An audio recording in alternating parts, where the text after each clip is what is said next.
Terungkap kronologi tewasnya sopir diduga akibat truk bak terbuka muatan plastik yang sedang dikemudikannya ringsek seusai menabrak rombong bakso dan tiang lampu jalan di Jalan Raya Margomulyo nomor 65 Asemrowo, Surabaya pada Rabu 3 Juli 2024 siang hari kemarin.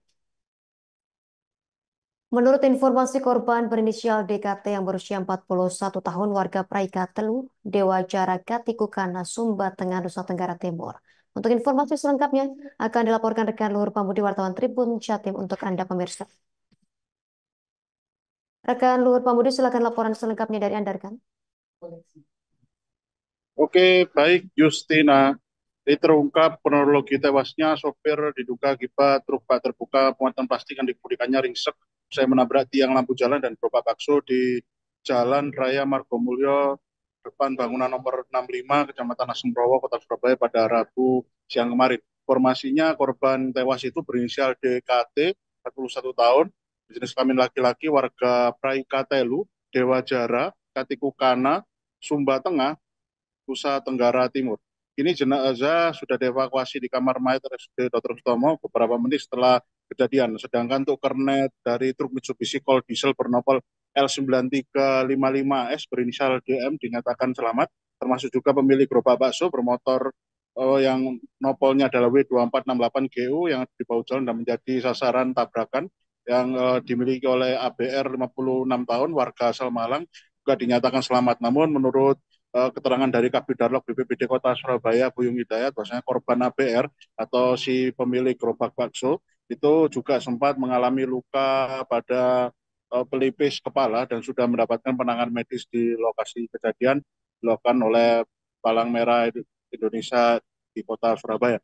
Kemudian menurut warga setempat yang bernama Yanuar, 52 tahun, menceritakan bahwasanya dirinya sebenarnya tidak mengetahui secara langsung bagaimana detik-detik kecelakaan truk terbuka itu terjadi pada siang itu. Namun ia sempat mendengar suara benturan keras saat sedang beristirahat atau nongkrong di warung kopi depan pabrik yang berjarak sekitar 50 meter dari lokasi kejadian kecelakaan. Suara benturan kecelakaan itu terdengar begitu keras dan mengagetkan semua orang yang sedang nongkrong di warkop kecil itu.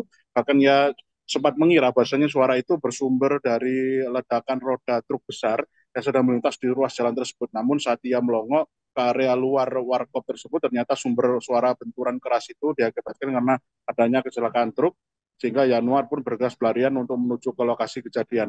Ternyata posisi truk itu sudah teronggok di atas trotoar selebar 3 meter dan moncong kabin truk tersebut sudah menghadap ke arah jalan.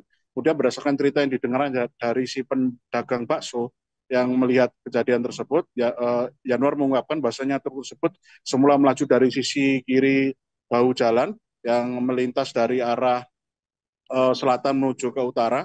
Lalu tanpa sebab yang jelas, laju truk itu oleng ke sisi kiri bahu jalan hingga membuat bodi truk menabrak pohon trem besi, tiang penerangan lampu jalan setinggi 5 meter dan meremukkan rombong bakso, pedagang bakso yang sedang berjualan di situ. Dan mengaku bahasa sempat melihat seisi ruangan kabin truk berbodi warna kuning tersebut yang ringsek, dan ternyata didapati tubuh dari si sopir tampak sudah tidak bergerak dalam posisi miring ke sisi tengah bangku. Mengenai luka pada bagian tubuh korban, Yanuar kemarin menceritakan bahasanya ia sempat melihat adanya luka sobek disertai munculnya darah di bagian kepala dari si sopir atau si korban.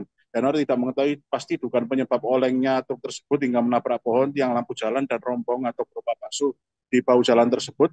Namun berdasarkan informasi yang didengarnya dari kernet truk, terdapat dua dugaan penyebab kecelakaan tersebut, yakni pertama adalah diduga karena sopir mengantuk dan kedua adalah diduga karena sopir dalam keadaan sakit dan sehingga menyebabkan tidak sadarkan diri. Kemungkinan yang kedua menurut Januar merupakan kemungkinan yang paling terbilang logis karena pihak kepolisian berdasarkan informasi yang dihimpunnya saat berada di lokasi, ternyata pihak polisian melakukan olah TKP juga menemukan adanya obat-obatan medis pribadi milik korban saat melakukan mekanisme olah TKP pada siang hari itu.